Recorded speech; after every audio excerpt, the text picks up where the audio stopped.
Modern work culture operates on a very specific assumption. Whoever maximizes every available hour wins. Take every weekend shift. Keep the notifications on. Be constantly productive, constantly available, and extract every possible ounce of output from the day. If that assumption were completely accurate, we would be living in an era of effortless prosperity.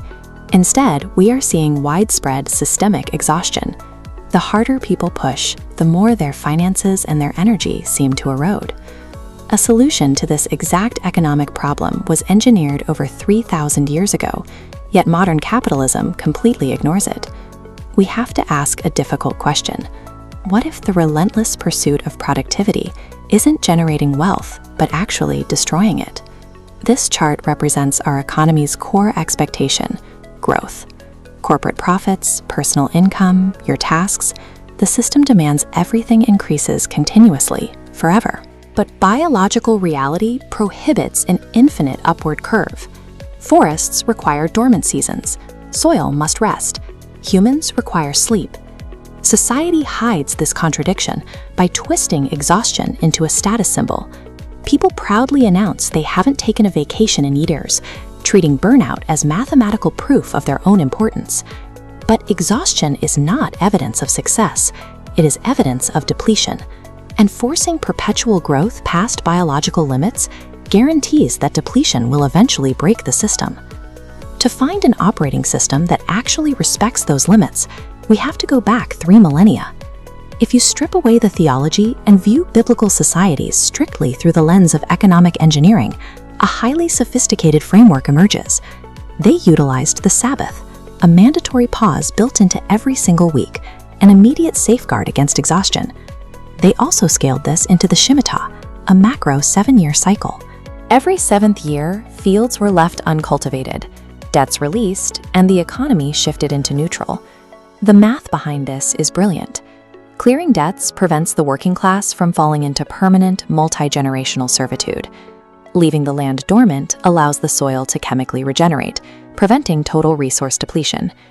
These ancient societies didn't mandate rest because they wanted to avoid work. They engineered these specific circuit breakers to guarantee long-term survival and prevent a total economic collapse. Operating without those circuit breakers today comes with a massive hidden tax. Chronic burnout rapidly creates severe decision fatigue in the human brain. That fatigue directly translates into measurable financial damage. When your brain is depleted, you make impulsive purchases, you rush career moves, and you execute terrible investment strategies. Money is largely a series of decisions, and exhausted people make worse decisions. Look at how this knocks out. Stress creates physical exhaustion. Exhaustion drives you to purchase temporary relief, fast food, impulsive entertainment. That relief spending eventually exceeds your income, creating debt, and that new debt feeds directly back into generating stress, accelerating the loop. Many people stare at their bank statements and believe they simply lack budgeting discipline. In reality, those financial leaks are the entirely predictable result of a missing recovery protocol.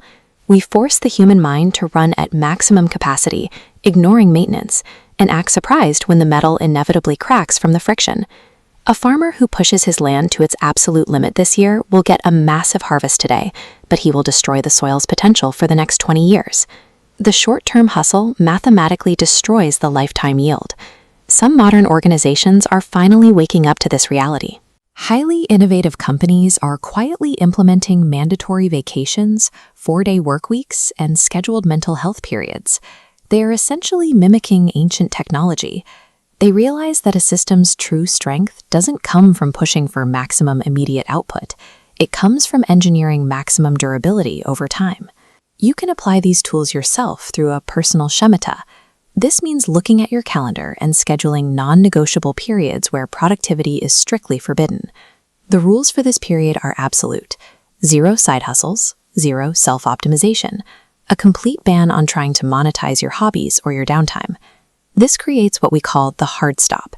It acts as a definitive physical boundary that interrupts the infinite growth cycle and protects your mind from the demands of the system. Implementing a hard stop forces you to acknowledge that enough actually exists. It forces a mental shift, reminding you that wealth is a tool to be used, not an identity to be maintained. Deliberate cessation protects your attention, and in a modern economy entirely built on monetizing your focus, protected attention is rapidly becoming your most valuable and fragile asset. We need to recalculate our definition of prosperity. Stop measuring it by volatile quarterly expansion and start measuring it by sustainability across decades. Can your current lifestyle actually continue for 20 years? The ancient Sabbath functioned as an anti-collapse mechanism. It proved that rest is the functional foundation of wealth, not the reward you get for surviving the grind. The people who survive the longest in any market are rarely the ones who sprint the hardest. The ultimate financial strategy for the future isn't about earning relentlessly. It is refusing to let the system burn you out while you do it. Build the circuit breaker into your life. Because knowing when to stop is a superpower.